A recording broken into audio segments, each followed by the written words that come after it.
Selamat pagi Indonesiaku, salam sehat untuk kita semua dan selamat pagi para sahabat teman-teman para honorer dimanapun Anda berada. Semoga semuanya dalam keadaan baik-baik saja. Ya teman-teman para honorer, kali ini saya akan mencoba urun rembuk, sedikit memberi pendapat, siapa tahu bermanfaat dan didengar oleh para pemangku jabatan atau instansi terkait dengan pengangkatan dan pemberhentian dari para tenaga honorer yang ada di Republik ini. Ya teman-teman, saya singkat saja mengatakan jika pemberhentian tenaga honorer ini benar-benar dilakukan, maka berbagai dampak negatif akan bermunculan. Saya tidak akan menguraikan dampak apa saja yang bisa terjadi di Republik ini kalau seandainya terjadi penghapusan untuk tenaga honorer ini. Dan dampak-dampak itu bisa saja terjadi dengan siapa tahu, karena manusia itu ada yang sabar, ada yang ikhlas, ada yang tidak. Tapi bagi yang tidak ikhlas menerima kenyataan, siapa tahu dia akan terbawa arus yang tidak jelas dan tidak baik dan akan menimbulkan dampak yang berbahaya bagi Republik ini. Ya teman-teman, saya tidak perlu mengurai panjang lebar masalah dampak-dampak itu, tapi yang pasti saya akan merasa bangga apabila instansi terkait pengangkatan dan penghapusan dari tenaga honorer ini melaksanakan tugas dan tanggung jawabnya secara bijak untuk para pegawai honorer yang berada di Republik ini. Ya, Bapak Ibu instansi terkait yang saya hormati, semua orang tahu jika tenaga honorer ini ada dua jenis. Jenis pertama yaitu tenaga honorer yang seyogianya mencari pekerjaan, datang sendiri ke sekolah atau ke kantor dengan kesadarannya sendiri, membawa ijazah yang sesuai dengan latar belakang pendidikannya, dan mungkin dia berpendapat ijazahnya itu sesuai dengan instansi yang dia datangi dan dia diterima karena kantor ataupun sekolah itu membutuhkan tenaga seperti dia. Kemudian yang kedua, tenaga honorer yang dicari oleh oknum tertentu. Ini yang biasanya banyak sekali ya. Artinya mohon maaf ya, untuk pemangku jabatan, contohnya seperti pergantian kepala daerah. Ya, pergantian kepala daerah ini dengan segala cara, bagaimana caranya untuk meraih kemenangan. Jadi dengan cara yang paling gampang yaitu mencari orang-orang yang bisa diberi janji, ya, seperti mengambil tenaga-tenaga honorer yang akan ditempatkan di berbagai macam instansi, ya, di sekolah misalnya, dan suatu ketika akan dijanjikan akan dipermudah untuk diangkat menjadi pegawai negeri sipil. Nah, ketika mereka sudah bekerja beberapa tahun, tiba-tiba datang pemberitahuan atau kabar buruk untuk mereka, maka pastinya perasaan mereka bermacam-macam ya, seperti bagai disambar petir. Dan ini apabila memang benar-benar terjadi pemberhentian atau penghapusan. Tapi kalau seandainya ada video juga yang mengabarkan atau menjelaskan kalau tenaga honorer itu akan diangkat. Itu kabar baik ya, kabar baik. Dan menurut saya pengangkatan itu lihat kebutuhan wilayah bagi instansi terkait yang diberi mandat untuk mengangkat tenaga honorer ini. Maksud saya misalnya seperti saya tidak mau mengambil contoh-contoh di luar daerah saya ya, tapi saya mengambil contoh di daerah saya, yaitu tepatnya Kabupaten Kapuas, Kecamatan Selat ya. Saya ambil contoh di sekolah saya saja. Di sekolah saya itu ada 2 orang tenaga honorer, 1 guru penjaskes dan 1 penjaga sekolah. Nah, pengangkatan karena ada di situ ya, ada penjaga sekolah dan ada guru penjaskes, maka alangkah bijaksananya instansi terkait pengangkatan ini untuk mengangkat 2 orang ini. Karena apa? Karena di sekolah ini tidak ada guru penjaskes pegawai negeri sipil. Dan alangkah bijaksananya apabila guru penjaskes itu diangkat. Kemudian untuk penjaga sekolah. Untuk penjaga sekolah, sekolah itu benar-benar sangat membutuhkan penjaga sekolah. Setelah beberapa tahun penjaga sekolah yang sudah diangkat pada zaman Orde Baru itu sudah pensiun, maka pihak sekolah mengambil kebijaksanaan untuk mencari tenaga penjaga sekolah. Karena apa? Karena sekolah itu sangat membutuhkan orang untuk membuka, menutup kantor, ruang guru, dan kelas-kelas. Di samping itu juga penjaga sekolah bertugas untuk melihat kebersihan lingkungan sekolah dan banyak lagi tugas-tugas yang lainnya. Namun sejauh ini penjaga sekolah itu honorer dan honornya pun tidak jelas. Kenapa saya katakan tidak jelas? Karena dia diberi insentif hanya dari sekolah yang notabene-nya honor itu diambil dari dana BOS, dan diambil dari dana BOS itu atas kesepakatan pihak komite sekolah, kepala sekolah, dan juga penjaga itu sendiri.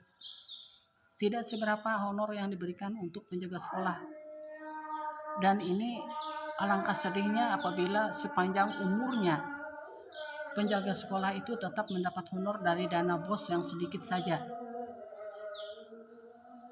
Alangkah sedihnya. Jadi saya berharap cobalah mengangkat penjaga sekolah itu untuk sekolah yang sudah tidak ada lagi penjaga sekolah pegawai negeri sipilnya, khusus untuk penjaga sekolah. Dan di samping tadi saya sudah katakan penjaga sekolah, guru penjas, dan juga guru agama. Guru agama itu wajib diangkat juga,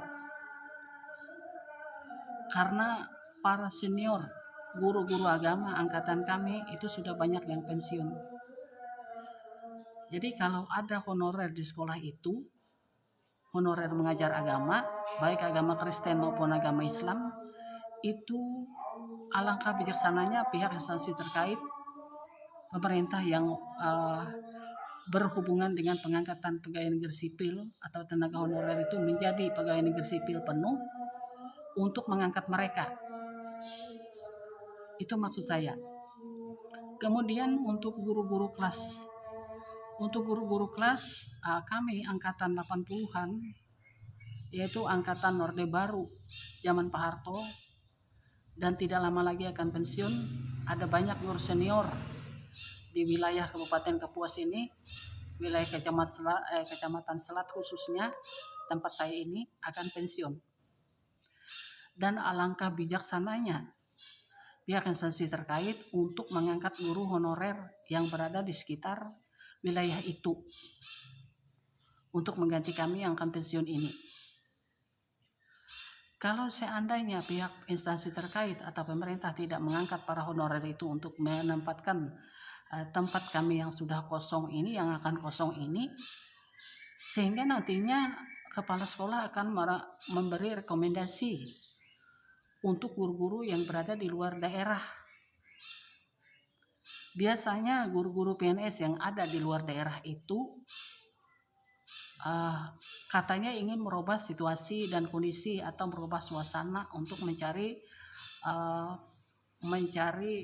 pengetahuan baru, pengalaman baru di daerah lain. Dan mereka kalau diberi rekomendasi untuk menempatkan tempat kami ini sama-sama pada pegawai negeri sipil, ya, kami yang pensiun pegawai negeri sipil, yang mengganti kami juga pegawai negeri sipil dari daerah, maka apa jadinya nasib tenaga honorer yang masih belum diangkat, dan apa jadinya juga sekolah yang ditinggalkan oleh guru bersangkutan yang pindah ke tempat yang sudah ada, yang peluangnya sebenarnya itu hak daripada honorer. Jadi